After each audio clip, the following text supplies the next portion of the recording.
All right, let's talk about AeroArrows. Oh my gosh. We talk about all the components. Yes, we in Firenock have making components for everybody until 2016. Because for whatever reason, Black Eagle is not making the shaft and the inner tube the way I want it. And I got mad. My mom just passed away. I got some money. So I bought an arrow manufacturing company. No, a shaft manufacturing company. My rule is that any company who do CNC work or any work for me, I'm the only person that he's allowed to do with in archery industry. This company I bought, they make umbrella stamps. That's it. All and my arrows.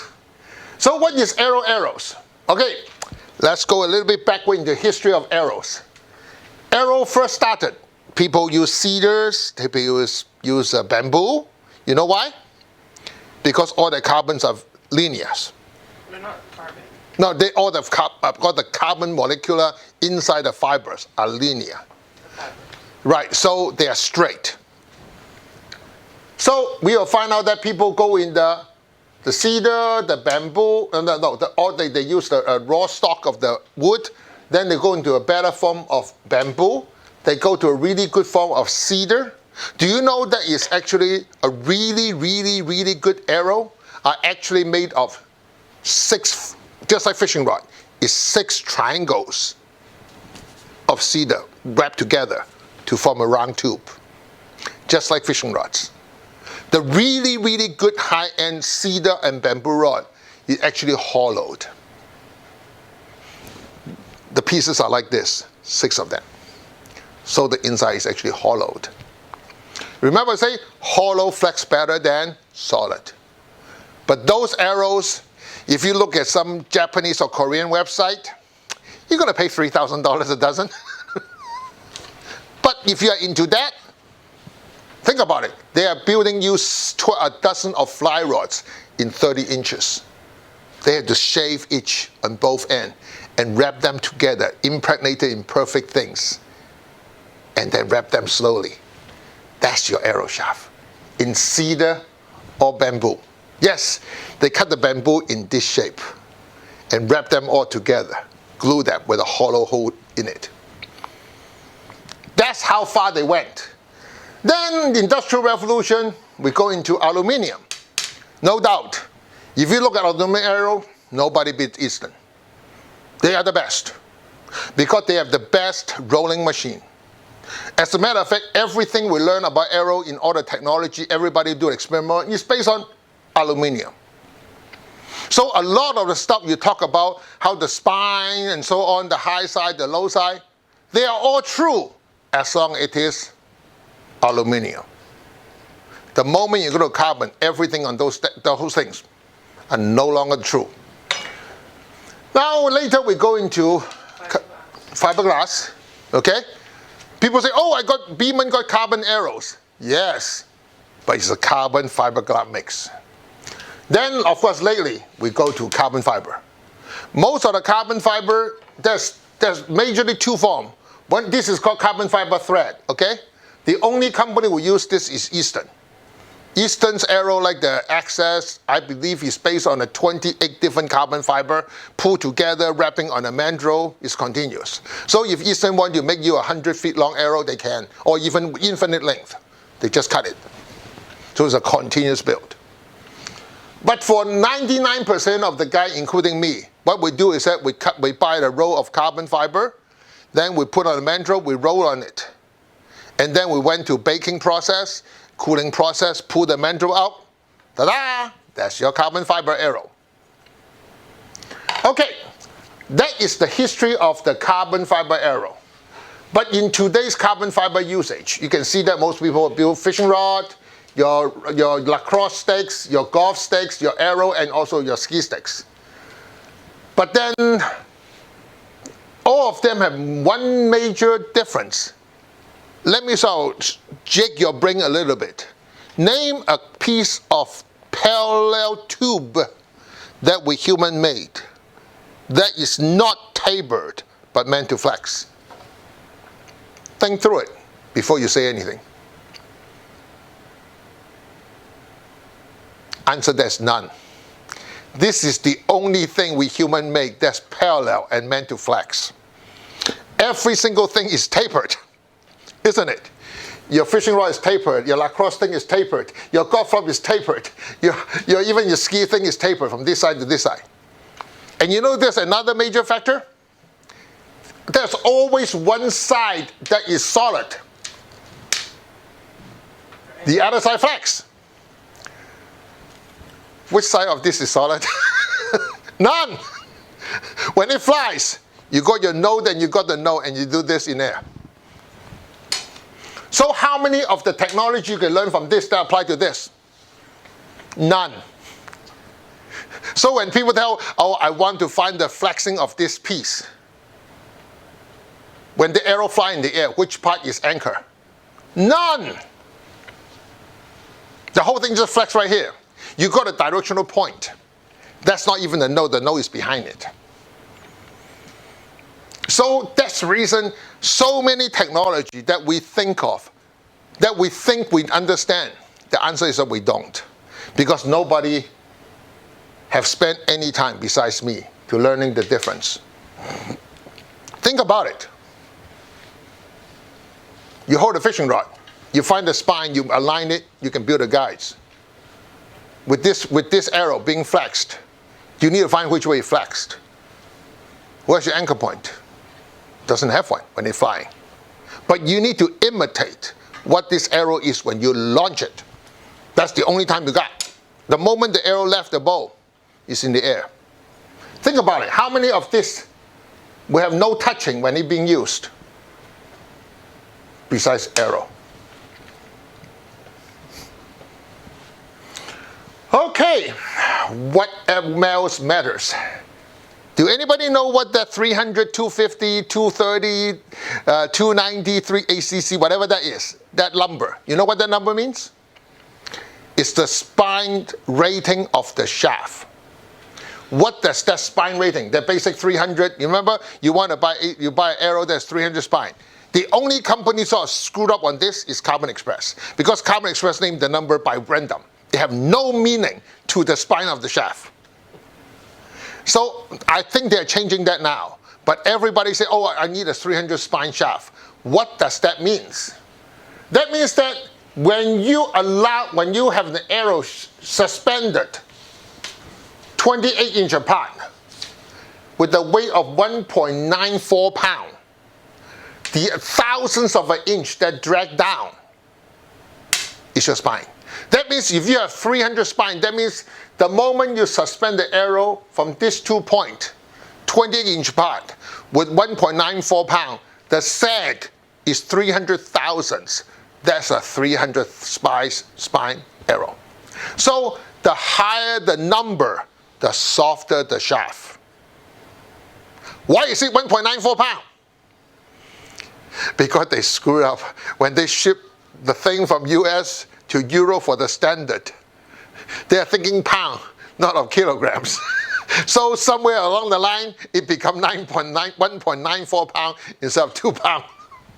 That's the reason it's so weird, because it's screwed up on moving from US to Europe when they finally do the specifications. Okay, the spine deflection is exactly what that is. That number is the deflection of it. Next one. Now, what really matters of the shaft? This is a part that 99% of the people do not understand. The shaft flex this way, right? Everybody knows. Do you notice the shaft also torque this way? What arrow shaft torque this way? This do not happen until actually after Beeman. The moment you have gold tip shaft, this become a phenomenon. Do you know why this is a phenomenon for all carbon shaft? It torques. That means when you flex it, the arrow shaft turns this way and you flex. That's called torsion. So for the guy who shoot the arrow and say, oh my God, look at the arrow, and they will tell you, they absolutely have the knot loose, so the string have no effect on the knot, or the string will not give you knuckleball. The knock is totally loose on the string. So the arrow is still turned left and right and left and right. Why is it doing that? Because the arrow torqued. Then imagine this, every flex you did, the front and back can twist up to 180 degrees per flex. And remember, when you shoot it, the point is heavy weight. So the point is not moving. As the point is moving forward, the tail of the arrow, because of flex and torsion, you see the vane do this. And eventually the vane will start turning because of the drag. So you see the arrow sort of turn left and then turn right more and then turn left. It's the torsion of the shaft. So there is so many things. A few guys was talking about it. They don't really know what the fundamental is. First of all, you got the knock to strength fitness that will also always make the shaft turn left. Then you got the torsion of the shaft and the weight of the front that will cause the tail of the arrow to turn like this. Remember, when you deal with a blazer vane or slower vane, you only got 8 to 10 revolutions every 20 yards. The first 10 feet, just the flex of the shaft, you'll see the vane do this. That's where a lot of the so-called comments, they really don't know what they're talking about, because when you look at it in slow camera, you can actually see. So what I did is that, this is what I did. I draw some straight lines on the front of the arrow. Then I put different color vanes on it. The arrow didn't move. The vanes are doing this. What they tell you? Torsion. Okay, after torsion, the torque strength and the torsion strength. Now what I'm talking about is resist to torque to give you torsion strength. If the arrow is higher modulation carbon, you resist the torque. The larger diameter, the less it is. The smaller the diameter, the more you get. Why do you have this? Because see, original beammen are linear carbon. That means the carbon go extrusion. All the carbons are linear. The torsion is minimum. But then when you use carbon fiber cloth, you can't just go one way because the arrow will come out like this, right? So what they do, the first layer of carbon, they do 15 degrees to the left, then 15 degrees to the right, then 15 degrees left, and 30 degrees to the left, and 30 degrees right. They say they should just cancel each other, right? No, it cannot, because every carbon layer on the next is larger than the one underneath it. Think about it. It's this concept. So what kind of spine you end up with? What kind of torsion you end up with? Answer is that you have no idea. Really, it's like a crapshoot.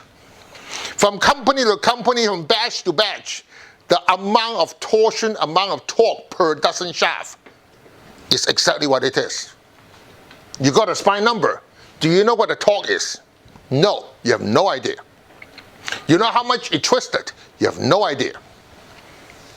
But what we want an arrow to, remember the old days, the beammen have out-knock and outsurge? Do you know why they use that kind of components? Because of loop strength. When you have linear carbon fiber, how do you prevent from spurring? You use a thing to cover it, to now overcome the loop strength.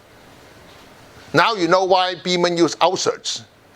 Using out-knock, that cover the shaft, because you want to prevent the shaft from torquing and fiber spreading out. That's called loop strength.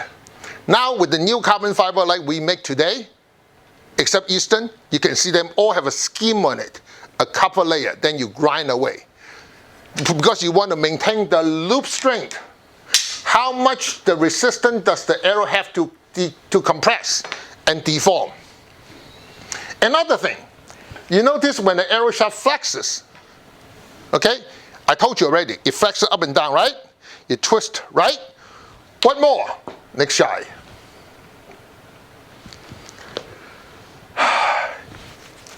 Everybody was hoping the high side and the low side, right? No, it's the higher side and the second higher side. This is what you call everybody aluminum, you got a neutral plane. That means the high side and the low side, which is not the case, is the highest and the second highest. So the arrow, the lowest and the second lowest, the arrow will flex on this plane, right? And this will be the flex of the arrow shaft. This is ideal. This is what an aluminum shaft would do. Great! This is what Easton have done all the research and show the world. But what happened when we have carbon shaft? Not this one, but normal carbon shaft. That is the lowest. Guess what the second lowest usually is? It's either this or this. So what does that mean, the arrow? The arrow is flexing between these 2 points. Or this 2 point. When the arrow, the second point is like a 90 degree, those are arrows. Those are tomato sticks. Don't use them. They are junk. You might as well throw them. That's the reason when you use my PAP system, you notice the arrow, you mark the first spine, oh, that's the first dynamic band. Then you sort of turn it. If it turns less than 90 degree and you got a second weakest point, the arrow cannot be shot because you can't possibly shoot it right. Because imagine, if you flex between these two dots, this ellipse will be like this, isn't it? All the way beyond this point. Look at the color. See that? See how the elliptical form is? It's all over the place. None of them are even. It's a irregular elliptical spin. That's an orbital spin that we wanted. But because it's not past center, we go into an irregular elliptical spin. Yes, it's not just elliptical, it's irregular elliptical spin. And on top of that, the shaft is talking. Now think about it. You got a shaft that flexed, the shaft that torqued, and spin off center. And you want it to be accurate. Isn't that funny? That's what the new modern carbon shaft does. And now we as the dealers, or as you are learning from me, is to understand this first. Now how do you make it right? In some cases you can't. That means if this dot, the second dynamic band, is closer to 90 degree, you can't make it work. Period. Because the radical, the spin would be like this. This will be your final spin form. That loop right here is so off-center, you cannot make it right. That means if you got a tire that's a pound off-center, how much weight do you need to make it work? You can't. That's exactly why. All right, next one. Now the key concept.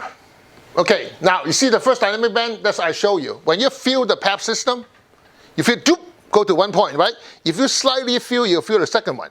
Mark both. You notice sometimes the first one you feel may not be the lowest. That's the reason you always try to feel the second one. You want to feel which one is dominant. That tells you where the arrow is. The closer it is to perpendicular, the better off you are.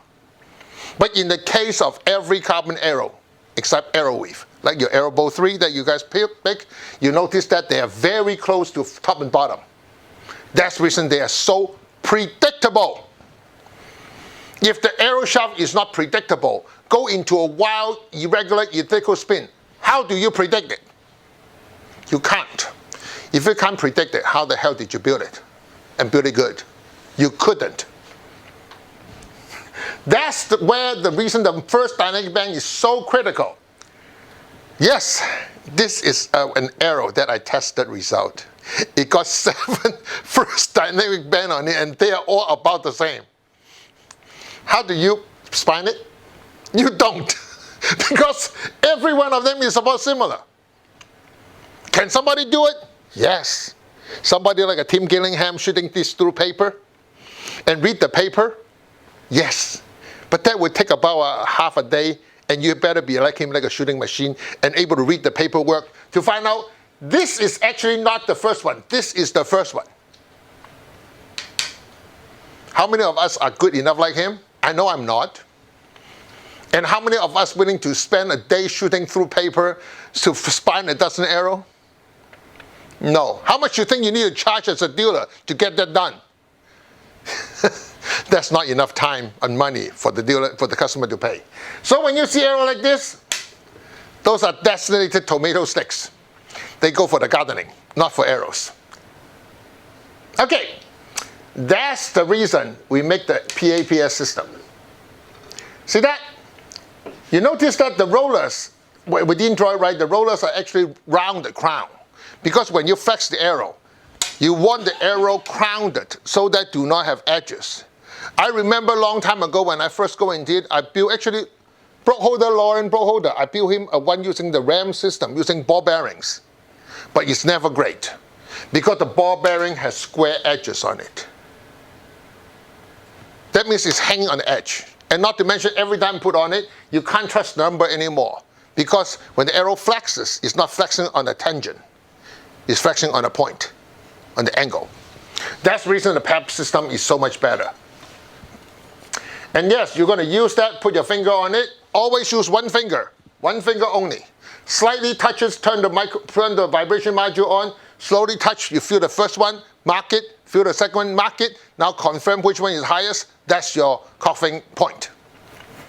Now when do you do that? Very critical. You only do it when the full arrow is built with the insert in, and if you are anal, with the knock in. Then you spine the shaft. Because imagine, the moment you put the arrow concept in it, what happened to the arrow spine? It changed. When the arrow flexed, it changed. That's the reason you must spine the arrow after you build it up. Some customers even go so far to put the fuel point, the broader in it, to even getting a dynamic effect too. You don't have to go that far. Next. Then we now go into it. Now you see, when you look at my PEP system, all these components, let me explain to you what they use. This whole piece right here is only needed if you are an arrow manufacturer. Why do I say that? When you buy a dozen arrow, if 12 of them say 300 and 2 of them say 305, what are you going to do about it? What can you do about it? Nothing. But if you're a manufacturer on the production run, you find out that it comes out to be 305. What do you need to do? You need to grind the arrow a little bit more so that the weight will give you a 300. But this is for production usage, in production of arrow shaft. But some customers just absolutely want it. Well, here it is. With this weight, putting on it will give you approximately 1.94 pounds. So now, on a 28-inch spread, but in most cases, crossbow, you don't have 28-inch to start with. So the numbers are pointless. And then, yes, this is the digital gauge. The vibration module is one of the most important things in my personal opinion because it lowers the initial friction. Now let me explain that in simple physics terms. You drop a drop of oil on the table and you slant the table. Did the oil move? Most probably not. So what happened when you start tapping the table? The oil moved, isn't it? What did you just lower? Initial friction. So when you, in other words, the ball bearings is very effective, but the ball bearing is not perfect. So when you put a vibration module and send energy into it, the initial friction is less. You're able to feel the first dynamic band and the second dynamic a lot easier. So this is an aid to feel the dynamic bands. Do I use it? After about 2 years, I don't need it because I know what I'm feeling. But if you are not good at it, or especially when you get some arrow that's so well made, the better the arrow, the less you can feel.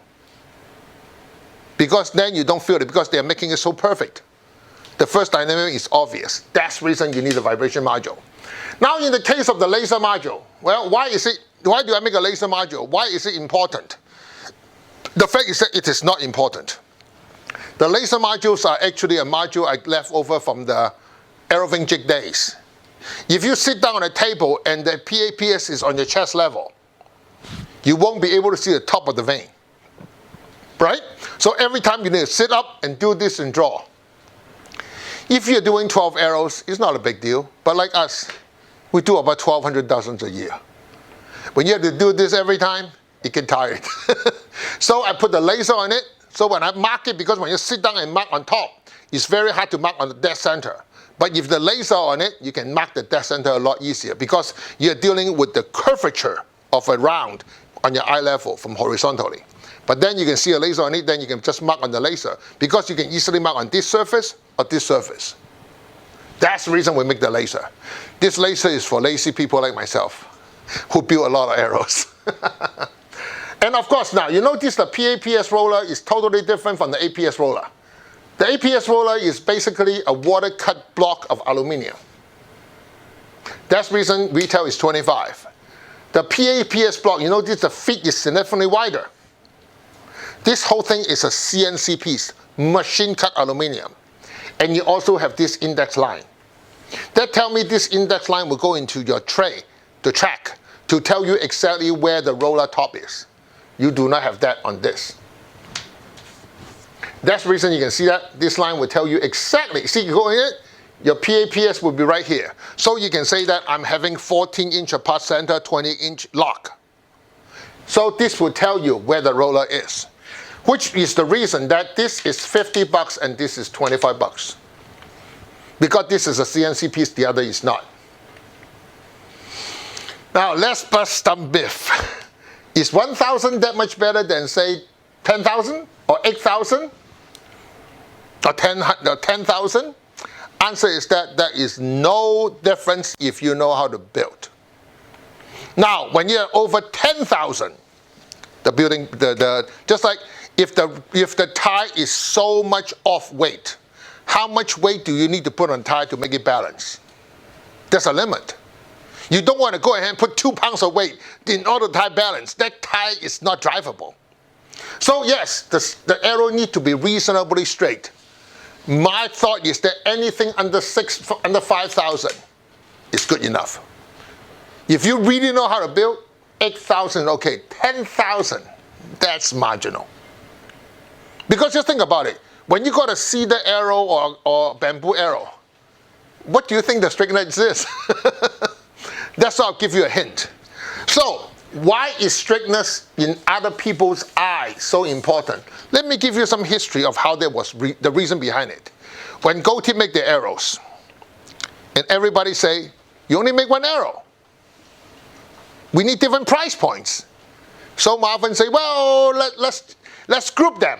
1,000 is called Pro, 3,000 is called Hunter, 5,000 called Expedition, 8,000 above Expedition Hunter. Here it is, 4 different price points. They're the same arrow. Think about it. It's only sorting it. Can you tell the difference of 1,000, 8,000? If you know how to build it, if you know how to spine it, if you know how to do the vein, you know how to insert. They have bigger factor than 1,000 straighteners, isn't it? My personal opinion, the best arrow are the 3,000s. You know why? Because 1,000 arrow, when you start shooting it, the memory effect and the flex will eventually move it. Your weaker sling is not defined, but the 3,000, you're exploring the difference to start with. So my personal opinion, the best arrow are 3,000s, because you can build it to be as good as you want. Next one, and then we go into, first of all, straightness of arrow is not important. We just busted that. Second, the thinner the arrow, the better. You remember what we just talked about in the last 2 sections? The thinner the arrow, the thicker the wall, the higher the memory. The longer it takes to recover, the more the energy was lost in initial flight. So how come people still like thin arrows? Because you look cool. Yes, it really is cool looking, isn't it, compared to the others? Yes, it's also become more durable because, remember, no matter how thin, how thick the arrow, when they are all 300 spine, what does that mean? They all have enough material to resist 1.84 pound at 20-inch support, 300,000 drop, right? So when you do a thin arrow, what does that mean? The wall is thicker. The memory effect is higher. It recovers longer. This is faster. But what's the downside of a large arrow with thin walls? It's not as durable. Now, if you're old enough like me, remember when Daiwa was making the Heartland fishing rods? They are superbly durable. They don't break easy. They're super thick wall. But when you fish with it, every time you cast, the tip of the rod just swings forever and a day before it settles. Why? Memory effect. See? This don't apply to just arrows. Whatever you do in fishing in anything form, it's the same thing. When you buy golf club, the larger the size, the more efficient it is. But people how come don't big gigantic force? Because it doesn't look cool. Again, looks sells. But when you look for performance, just like big gigantic bass rods, thick one, thin wall, super efficient, when you throw that with crankbait, you know it's the best. Put a thin wall in it, the fishing rod tip will swing like forever and a day. Your accuracy of cast lost. Same thing with thin arrows. So in other words, we busted. The thinner arrow is not better. Can we make it better? Yes, slightly better. Arrow concepts. Lower FOC, thin arrow will work. Now, this is a big one. Front of center. The higher the front of center, the better the arrow. This is a true, absolute true statement if you shoot a recurve. How many of you guys shoot a recurve? Or you all shoot high let-off compound bow, right? So why are you wanting high FOC? You need to understand when you shoot a recurve, what's your let-off? 0. What's your compression cycle? High to low. When you shoot a compound bow, say 80% let-off, assuming it's 70 pounds. How many pounds are you holding? 14 pounds. So from 14 pounds, it goes to 70 pounds, right? But then it's a compound bow. It maintains the 70 pounds for a duration, then drop. Now if you look at every single bow magazine, you notice the bow curve, force curve, is here, here, here, and here. Am I right? Think about it. Every magazine will tell you that. And the longer the duration of this, the more power the arrow had, the bow head. But what does that also mean?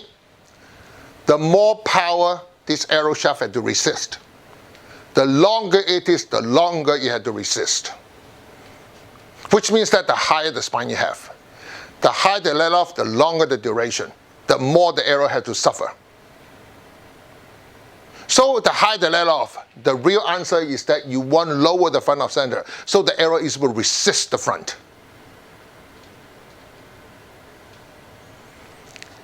It is not just me talking. Look into your physics books. You cannot fight physics. What you have fighting is momentum, inertia. The moment you increase force, you need to lower the inertia or else the arrow had to suffer because the arrow had to resist it. The longer the duration, the more the arrow had to resist. Any question on that? Because this is very important. Sinking yet? Okay, good. So, what is the most ideal FOC? I would tell most people, if you are not good at shooting, not go over 12. If you're very good at shooting and you want high let off, try to go down to about, I would say 7 to 6% if you're good. If not, maintain the 8%. 8 to 9 is ideal for 80% let off. All right, let's go into carbon fibers now. We're talking arrows now. This is what happened when Beeman days, all the carbon fiber are linear. So you throw the carbon fiber into a melting hopper with resin, you squeeze it. So we extrude it. The carbon fibers are linear. But that is, of course, you got great spine because all the fiber are pointing in the same direction, right? But this is freaking dangerous. Because if you ever crack the carbon shaft, you end up with a carbon fiber like that. They all individually fiber go into your hand. We all seen those horrible pictures. That's the reason we see that have little to no strength. You have no anti-torsion or torque resistant. Because there's no resistance whatsoever. But then we go into a carbon express, especially gold tip. You can see that multiple layers, they're all different. So they try to cancel each other. What did I say? They can't cancel each other because every single layer is different in diameter, isn't it? So you get moderate weight and helical spine. You got some loop and torsion strength. The only thing is that they can torque in 1 or 2 or 3 dimensions. That means the arrow shaft can torque right here on left, and torque right here on the right, and torque right here on the right on the left. Because you don't know which section is going to be the dominate from the arrow from front to back. This is how you tell. I will tell you, suspend the arrow in 24 inches. Okay? Spine it in the middle. Move the arrow to the left, respine it. You notice that the spine is no longer there. They move to one side. That tells you this arrow is flexing this way. The spine is helix this way. But then if you measure front to back, it can go left first, then go right, and then go left. That's what you're dealing with. But until you know it, how can you control it, right? Then, how do we overcome all of the above?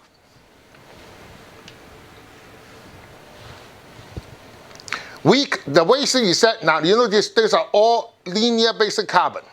But how can you combine further? Now you can put layers in angled, a layer in horizontal. That's what Carbon Express used. You know why the horizontal is so good? You got fabulous loop strength. That means it can't expand. The loop strength is great. Your knock can stay in it very good. Because the knock breaking of the spring or knock on the arrow is the loop strength, the factor. That means how much the loop can resist being split.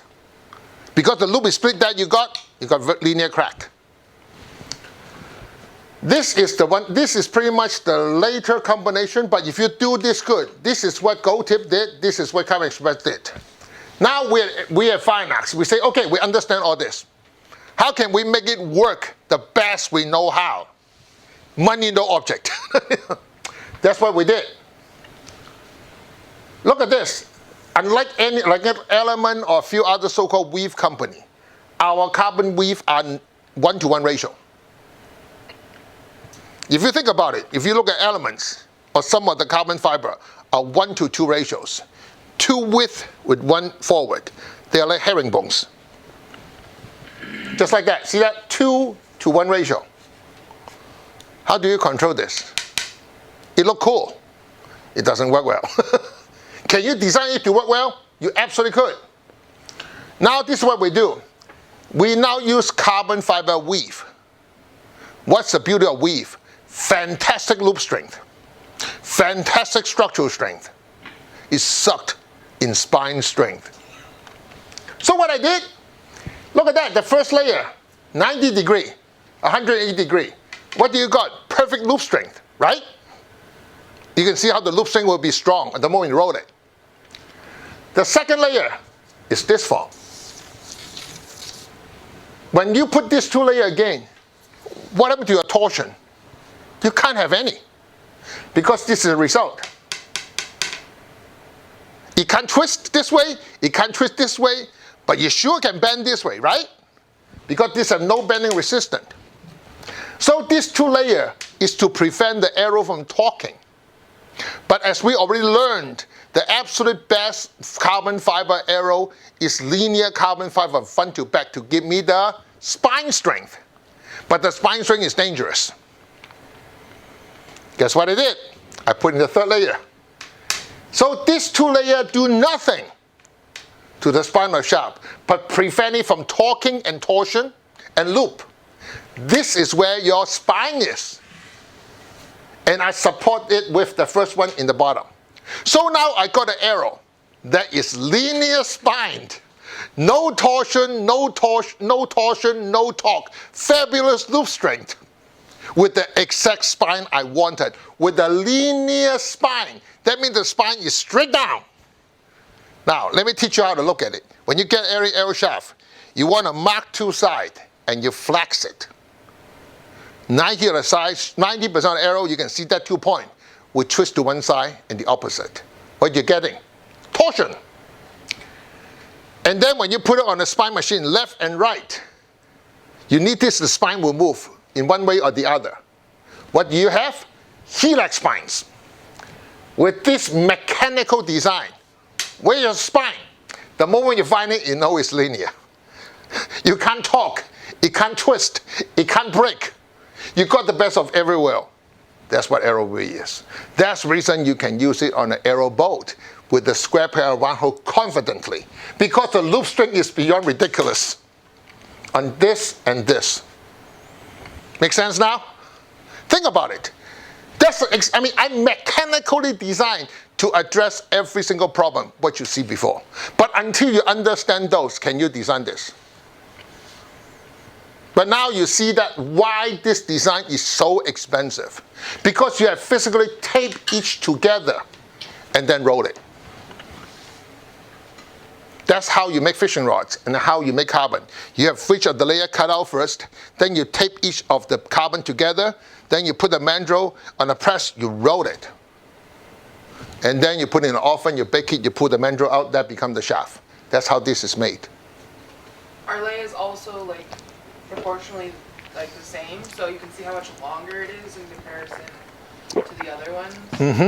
And not to mention, you see that compared to others, this only have this is just extruded, and gold tip there's 5 layers. Carbon Express is 4 to 6 layers. If you look at mine on an arrow weave, do you know how many layers this is? 20 to 25 layers. Which means how much thinner each has to be.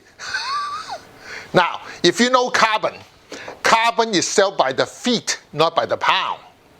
So just on cost, this is 400% more expensive. But you get what you pay for. Unlike other company, I do not went through distributors.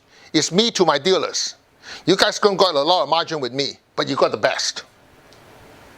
Let me sort of give you some idea. I can get a normal carbon arrow that most of the other guys bought for 75 cents each piece.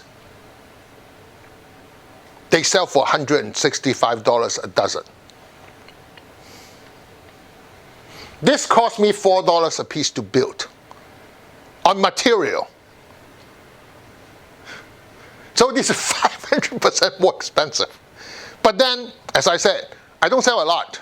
I only sell to people who love their stuff in the extreme. Because if I sell this holding shaft, this is better than a Carbon Express medallion. This should go for $680 a dozen. I'm selling for $219. Am I crazy? Well, I would say so. My wife called me that. My daughter and so my son called me that too. So I'll just take it for what it's worth. So this is what arrow weave is. And that is why arrow weave is such a superior arrow. I'm not going to sell a lot of this because not many people understand this. I sell more sport weave than everything else. You can see that in most cases, see that there's a 1-to-1 ratio, there's a 2-to-1 ratio. When you have this, can you control the torsion? You can't. With mine, you can. This is what the arrow weave we make. Currently, we make the 166, 204, 244, 300, and 315. So there's 5 sizes we make. And on the sport weave side, we make the 246 and the 300 only. That's what you guys mature, the sport weave 246 and the arrow and the sport weave 300. And in the 300, we make two different sizes. As a matter of fact, the reason I make the heavyweight because Lauren called me in 2017. He said he want a heavier shaft. So I built him one. Otherwise, I would not build the 300 heavy. All right, so those are the one. But you notice one very important part. The 166 and 204. The 204, there's 2 versions of it, as a matter of fact. The 204 is that, see, every one of the arrow weave is actually based on 4K. The 204 have the light version, which is cost $215. That's based on the 4K 1.5K. What does that mean? That means 42 million module carbon in 1,500 width. That means this width. This is the normal 4K width. Dramatically, physically, you can see that. The difference, see that? This is the 4K. That's a 4K 1K. This is a 4K 1.5K. That's 2 versions. 4K is about $170 a dozen. The moment you go to 1.5K and 1K, that's where $220 doesn't come in. I'm not going to lose money selling it, but I'm not a gouge it. This is actually beyond worth it. For the people who don't understand it, well, they don't understand. That's okay. They don't have to buy it. I'm not selling a lot. I only sold to the people who understand, and that becomes your job to explain to them. They were the best arrow they ever had, but then you need to put a lot of effort to build it. So I understand if you don't sell a lot, but I got guys who sell a ton of this. All right, next one. So I come up with Arrow Bolt 3. Of course, your Arrows Concept 2.0. But the difference between this is that this Arrow Bolt 2, that's based on the Black Eagle Executioner. This is based on my shaft, which is called the Arrow Weave 300-200. It's a 4K, 2K, 4-layer, 5-layer again, 4-layer again. The beauty is that this is not 200 spine. It's closer to 180 spine. And when you put a tube in it, on a 22-inch arrow, you're looking at 160 spine. That's the reason when you shoot this one with something like the 10.505, it behaved very nicely, didn't it? All right, now for all the dealers, because a few of my dealers, when I first come to Arrow with, they say, Dodge, I need something cheap.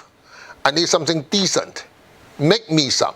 So I just use what I learned in Gold Tip, all this, and I slap a 4K on top of it, on the outside. Because I will not sell an arrow that I do not feel safe.